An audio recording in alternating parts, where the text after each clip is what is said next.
Hello friends, ST teaching या YouTube चॅनलवर तुम्हा सर्वांचे स्वागत आहे. विद्यार्थी मित्रमैत्रिणींनो, आज आपण इयत्ता 10वी विषय मराठी प्रथम सत्र परीक्षेची प्रश्नपत्रिका अभ्यासणार आहोत. गुण 80 आहेत आणि वेळ 3 तास आहे.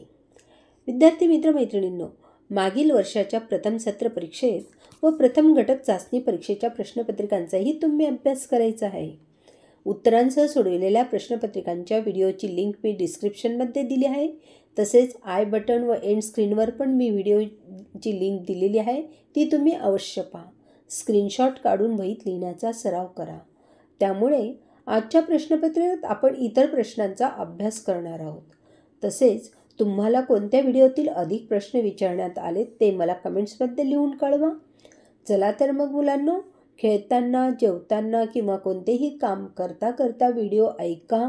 ऐकलेले वहीत किंवा कोऱ्या पानावर लिहून काढा आणि परीक्षेला आत्मविश्वासाने सामोरे जा. चला तर मग तयार आहात प्रश्नपत्रिका सोडविण्यासाठी. प्रश्न पहिला अ. पुढील उतार्याच्या आधारे सूचनेनुसार कृती करा. तुम्हाला उतारा दिलेला आहे, तो तुम्ही पूर्ण वाचायचा आहे. त्यातला पहिला प्रश्न आहे अ. खालील चौकटी पूर्ण करा. आजीचे राहणीमान. आजीचे राहणीमान लिहायचे तुम्हाला चौकटीत. पायात जुन्या वळणाच्या वाहना आणि हिरवं आणि लाल रंगांची नऊवारी इरकल लुगडी. ब. कोण ते लिहा. भरपूर दूध देणारी कपिली गाय. गाईची धार काढणारे लेखकाचे वडील व काका. क. प्रश्न. एका शब्दात उत्तर लिहा. विशाल कान असलेली लेखकाची आजी. दावणीला कायम असलेली कपिलीची बैल. हे उत्तर लिहायचे तुम्ही. पुढचा प्रश्न. योग्य पर्याय निवडून वाक्य लिहा. टिंबटिंब गावाचे वर्तमानपत्र होत. आणि तुम्हाला पर्याय दिले आहेत. आमची आजी, आमचा वाडा, आमची ढाळच आणि आमची आवळ. तर उत्तर आहे आमची ढाळच गावाचे वर्तमानपत्र होत. स्वमत. तुमच्या आजीचे वर्णन तुमच्या शब्दात लिहा. 2 गुणांसाठी आहे. माझ्या आजीचे वय 75 वर्ष असूनही आजी हातात काठी न घेता ताठपणे चालते. भव्य कपाळ, ठसठशीत कुंकू व धारदार नाक असणारी आजीचा रुबाब पाहण्यासारखा असतो. सर्वांची काळजी घेणारी व शिस्त लावणारी आजी म्हणजे आमच्या कुटुंबाचा आधार आहे. माझी आजी प्रेमळ आहे. आमच्या सर्वांवर तिची खूप माया आहे. प्रश्न दुसरा. कवितेच्या आधारे दिलेल्या सूचनेनुसार कृती करा. अ. आकृती पूर्ण करा.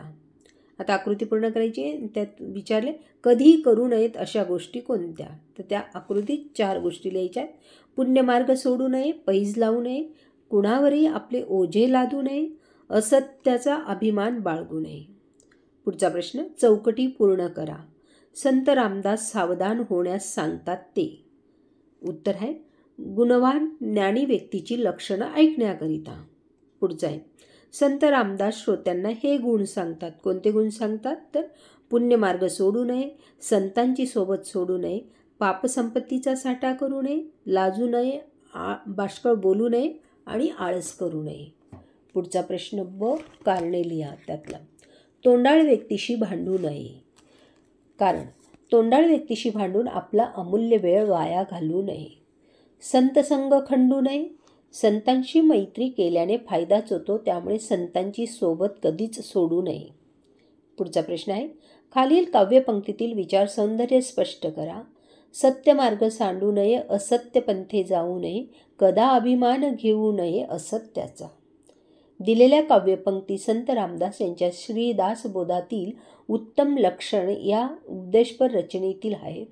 सत्याचा मार्ग कधीही सोडू नये, असत्याच्या वाटेवर जाऊ नये, कधीही असत्याचा अभिमान बाळगू नये हा विचार मांडला आहे.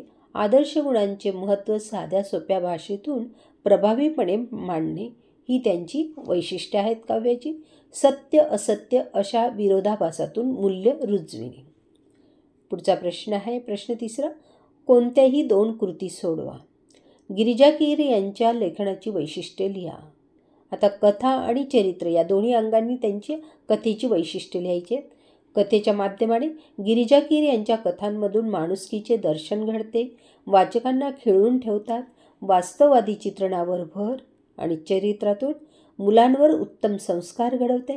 प्रत्येक चरित्रातून महत्त्वाचा विचार मांडणे, मुलांना पचेल रुचेल अशी सोपी पण हृदयाला हात घालणारी भाषा, साध्या सोप्या व जोडाक्षररहित बालनाटिका लिहिल्या प्रेक्षकांना खिळवून ठेवतात. पुढचा प्रश्न आहे, गिरिजा कीर यांच्या एडबंबू डब्बू या बालकादंबरीतील विनोद लिहा. एडबंबू डब्बू या कादंबरीत आई डब्बूला सांगते, कुणाला दुःखी ठेवू नये, सर्वांवर प्रेम करावे. डब्बू आईने सांगितलेले लक्षात ठेवतो. ताईच्या साखरपुड्यात व्याह्यांना देण्यासाठी ठेवलेले मिठाईचे ताट डब्बू भिकाऱ्यांना वाटून टाकतो. भिकाऱ्यांना खूप आनंद होतो, पण घरातली सर्व माणसे डब्बूला रागावतात. आईचा उपदेश डब्बूने शब्दशः पाळल्याने विनोद निर्मिती झाली आहे इथे. मधूचे कृत्य संवेदनशील मनाचे उत्तम उदाहरण आहे. या विधानाबाबत तुमचा अभिप्राय स्पष्ट करा. उत्तर, गरिबी आणि आईचे आजारपण यामुळे मधूला चोरी करणे भाग पडते. मधू एका गृहस्थाचे पाकिट मारतो. मधूला त्या पाकिटात पैशांबरोबर चिठ्ठी सापडते. मधूला चिठ्ठी वाचून सत्यस्थिती कळल्यावर मधू पाकिटात लिहिलेल्या पत्त्यावर ते पाकिट परत करायला जातो. यावरून मधूच्या संवेदनशील मनाचा प्रत्यय येतो. गरिबीतही इतरांच्या दुःखाची जाणीव असणे हे मधूच्या संवेदनशील मनाचे प्रतीक आहे. चोरी केल्यानंतर ती उघड झाल्यावर शिक्षा होईल किंवा मार खावा लागेल याची तमा न बाळगता धैर्याने सामोरा जाणारा मधू शूर योद्धा वाटतो. माणुसकीची शिकवण देणारा मधू वाचकांच्या प्रेक्षकांच्या काळजात घर करून बसतो. पुढचा प्रश्न आहे, प्रश्न 4 अ. खालील वाक्प्रचारांचा अर्थ सांगून वाक्यात उपयोग करा. कंठस्नान घालणे, ठार मारणे. पोलिसांनी पळून जाणाऱ्या दरोडेखोरांना कंठस्नान घातले. पुढचा आहे, आनंद गगनात न मावणे, खूप आनंद होणे. नीरजचा स्पर्धा परीक्षेत प्रथम क्रमांक आल्याने त्याचा आनंद गगनात मावत नव्हता. पुढचं, तगादा लावणे, एखाद्या गोष्टीसाठी सारखा आग्रह करणे. शालेय सहलीकरिता 200 रुपये हवेत म्हणून सुदेशने बाबांकडे तगादा लावला. 3 पैकी तुम्हाला 2 वाक्प्रचार लिहायचेत आणि त्यांचा वाक्यात उपयोग करायचा आहे. पुढचा प्रश्न आहे, शब्दसिद्धी. अंतर हा प्रत्यय लावून 2 शब्द तयार करा. सम या शब्दाला अंतर लावलं तर समांतर शब्द तयार होतो. विषयला अंतर हा शब्द जोडला तर विषयांतर. सत्ता, सत्तांतर. गैर हा उपसर्ग लागलेले शब्द लिहा. हजरला गैर लावलं तर गैरहजर होतो. वर्तनला गैर शब्द लावल्यानंतर गैरवर्तन होतं. आणि शिस्तला गैरशिस्त. इथे बेशिस्त पण म्हणतो आपण, पण गैरशिस्त पण म्हटलं जातं. क, पुढील शब्दांना समानार्थी शब्द लिहा.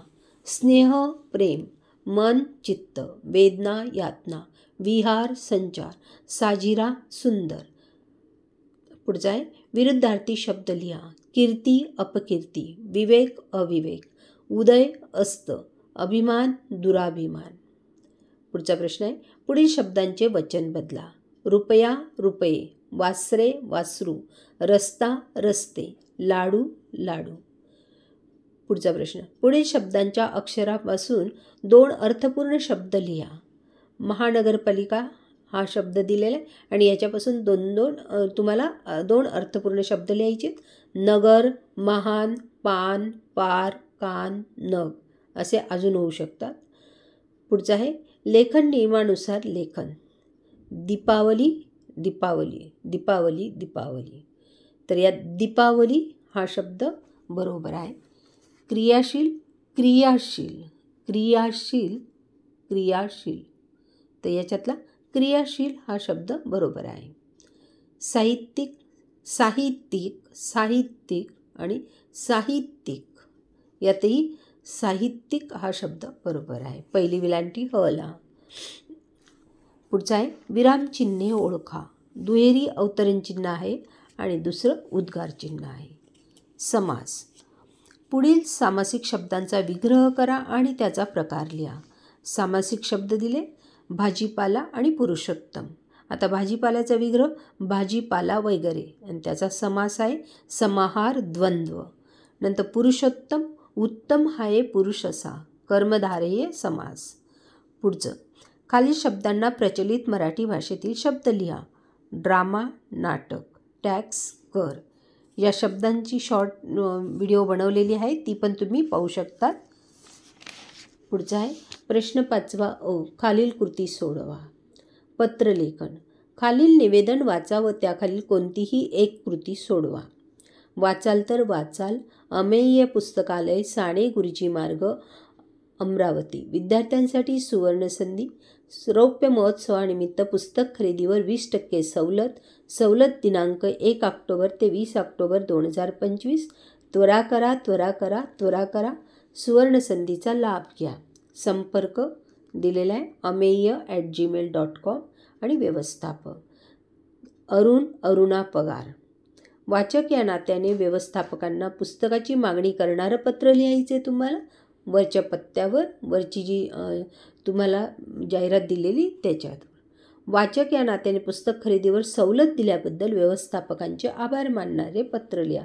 एक तर तुम्ही मागणी करणारं पत्र लिहायचे किंवा आभार मानण्याचं पत्र लिहायचे. तर आता पत्रलेखन पाहूया आपण.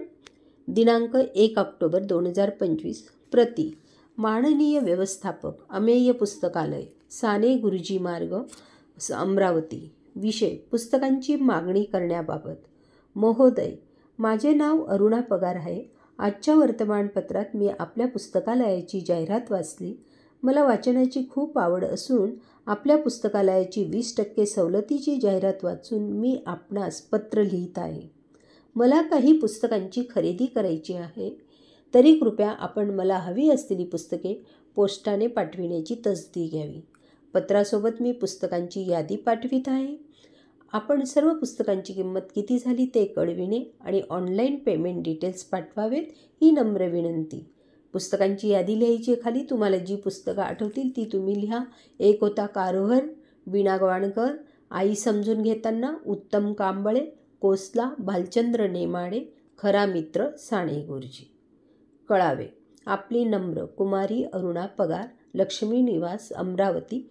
संपर्क 91 ईमेल ID aruna@gmail.com. यातला पुढचा प्रश्न आहे सारांश लेखन. आता तुम्हाला जो अपठित गद्य उतारा दिला आहे, कधी कधी त्याचा 1/3 सारांश लिहायला सांगतात किंवा एक वेगळा उतारा देऊन त्याचा 1/3 सारांश लिहायला सांगतात. आणि त्यातलंच पुढचं आहे सारांश लेखन किंवा खालील पत्रलेखन. म्हणजे आपण पत्रलेखन सोडवलेले आणि सारांश लेखन राहू दिलेले. तुम्हाला जे योग्य वाटेल ते तुम्ही लिहायचे आहे. पुढचं आहे खालीलपैकी कोणत्याही 2 कृती सोडवा. शब्दमर्यादा 60 ते 90 शब्द आहे. जाहिरात लेखन. खालील शब्दांचा योग्य उपयोग करून आकर्षक जाहिरात तयार करा. तुम्हाला शब्द दिलेला आहे. सुंदर हस्ताक्षर कार्यशाळा, स्थळ संगीत सभागृह नागपूर, प्रवेश मर्यादित, माफक फी, आयोजक साहित्य मंडळ. आता इथे आपण लिहायचे सर्वांनी सुंदर हस्ताक्षरातच लिहूया, कारण साहित्य मंडळ आयोजित करीत आहे सुंदर हस्ताक्षर कार्यशाळा. कार्यशाळेची वैशिष्ट्ये: तज्ज्ञ मार्गदर्शक, 11 वर्षांचा अनुभव, माफक फी, वैयक्तिक मार्गदर्शन आणि मर्यादित प्रवेश. कार्यशाळा दिनांक 5 मे 2024 ते 2025 ते 15 मे 2025. सुंदर हस्ताक्षराची 100% हमी. त्वरा करा, त्वरा करा, त्वरा करा. पहिल्या 10 जागांवर 10% सवलत किंवा 15-20 जागांवर तुम्हाला 10% सवलत असेही लिहू शकतात. स्थळ सुंदर हस्ताक्षर कार्यशाळा, साहित्य मंडळ, संगीत सभागृह, विद्यानगर, नागपूर. संपर्क क्रमांक 91-123. पुढचं आहे बातमी लेखन करायचं आहे. शिवाजी विद्यालय संगमनेर या विद्यालयात शिक्षक दिन साजरा झाला या समारंभाची तुम्ही बातमी तयार करा. आणि तिसरं आहे कथालेखन. खालील मुद्द्यांच्या आधारे कथा लिहा. एक गरीब मुलगा, पैसे नाहीत, शाळेचा खर्च करणे अशक्य, सकाळी गाड्या पुसण्याचे काम, नंतर रस्त्यावर पैशांचे पाकिट सापडणे, प्रामाणिकपणे पाकिट पोलीस स्टेशनवर देऊन देणे, पाकिटाच्या मालकास आनंद आणि बक्षीस. तर हे मुद्दे दिलेले आहेत तुम्हाला, त्याच्यावरून कथा लिहायची. तर आपण या 3पैकी पहिलं जे जाहिरात लेखन आहे ते केलेलं आहे. पुढचा प्रश्न आहे खालील लेखन प्रकारांपैकी कोणती एक कृती सोडवा. प्रसंग लेखन दिलेलं आहे. रत्नागिरी जिल्हा परिषद शिक्षण विभाग रत्नागिरी आयोजित जिल्हास्तरीय नाट्य स्पर्धा किंवा इथे वक्तृत्व स्पर्धा असेल किंवा चित्रकला स्पर्धा, कोणतीही स्पर्धा असेल. पारितोषिक वितरण समारंभ, दिनांक 14 नोव्हेंबर, वेळ सकाळी 10 वाजता. प्रमुख पाहुणे माननीय शिक्षणाधिकारी, रत्नागिरी जिल्हा परिषद रत्नागिरी. वरील समारंभ प्रसंगी तुम्ही तुमच्या मित्राचे मैत्रिणीचे कौतुक करण्यासाठी उपस्थित होतात अशी कल्पना करून प्रसंगलेखन करा. आता प्रसंगलेखन करायचे आपल्याला. रत्नागिरी जिल्हा परिषद शिक्षण विभाग रत्नागिरी आयोजित जिल्हास्तरीय नाट्यस्पर्धा पारितोषिक वितरण समारंभ. आता इथे नाट्यस्पर्धेच्या ठिकाणी तुम्ही कोणतीही स्पर्धा लिहू शकतात. दिनांक 14 नोव्हेंबर, वेळ सकाळी 10 वाजता. प्रमुख पाहुणे माननीय शिक्षणाधिकारी, रत्नागिरी जिल्हा परिषद विभाग. मी माझ्या मैत्रिणीचे कौतुक करण्यासाठी पारितोषिक वितरण समारंभाला उपस्थित होते किंवा होतो. आज दिनांक 14 नोव्हेंबर माझ्यासाठी आनंदाचा दिवस होता. माझी मैत्रीण रियाने उत्कृष्ट अभिनयाचे पारितोषिक मिळविले आणि त्या आनंददायी सोहळ्यास मला उपस्थित राहता आले. कार्यक्रमाला वेळेवर सुरुवात झाली. अनेक मान्यवर कार्यक्रमास उपस्थित होते. प्रमुख पाहुण्यांच्या हस्ते मैत्रिणीने पुरस्कार स्वीकारल्याचा क्षण अभिमानास्पद होता. मैत्रिणीचे सर्वांनी टाळ्या वाजून स्वागत केले. तिच्यावर कौतुकाचा वर्षाव केला. नाट्यकला जिवंत राहावी व विद्यार्थ्यांमध्ये नाट्याभिनय रुजावा म्हणून रत्नागिरी जिल्हा परिषद शिक्षण विभाग दरवर्षी नाट्यस्पर्धांचे आयोजन करीत असते. अतिशय सुंदररित्या कार्यक्रम आयोजित केला होता. रियाला पुढील वाटचालीस शुभेच्छा देऊन घरी परतले. आजचा दिवस खूपच आनंददायी होता. आणि पुढचं आहे आत्मकथन. दिलेल्या मुद्द्यांच्या आधारे चौकटीतील घटकाचे आत्मकथन लिहा. आजची स्थिती झाडाची, नंतर झाडाची खंत, झाडाचा आनंद, झाडाची उपयुक्तता आणि महत्त्व. निबंध तुम्ही निबंध लेखनाच्या प्लेलिस्टमध्ये जाऊन पाहू शकतात. डिस्क्रिप्शनमध्ये लिंक दिली आहे, ती पहा. तर झाडाचे मनोगत, सायकलचे मनोगत हे निबंध तुम्ही प्लेलिस्टमध्ये जाऊन वाचू शकतात, अभ्यासू शकतात. पुढचा प्रश्न आहे वैचारिक लेखन. भारत माझा देश आहे या विषयावर तुमचे विचार लिहा. या 3 पैकी आज आपण प्रसंगलेखन लिहिलेले आहे आणि आत्मकथन तुम्ही निबंध लेखनाच्या प्लेलिस्टमध्ये जाऊन पाहायचे आहे. विद्यार्थी मित्रमैत्रिणींनो, व्हिडिओला लाईक अँड शेअर करा, सबस्क्राईब करा. डिस्क्रिप्शनमध्ये लिंक दिली आहे, ती अवश्य पहा. सर्वात जास्त प्रश्न कोणत्या व्हिडिओतले विचारण्यात आले आहेत, मागील वर्षाच्या की ह्या वर्षीच्या, तेही कमेंट्समध्ये लिहून कळवा. पुन्हा भेटूया नवीन विषय व नवीन प्रश्नपत्रिका उत्तरांसह अभ्यासण्याकरिता. शेवटपर्यंत व्हिडिओ पाहिल्याबद्दल धन्यवाद. Best of luck.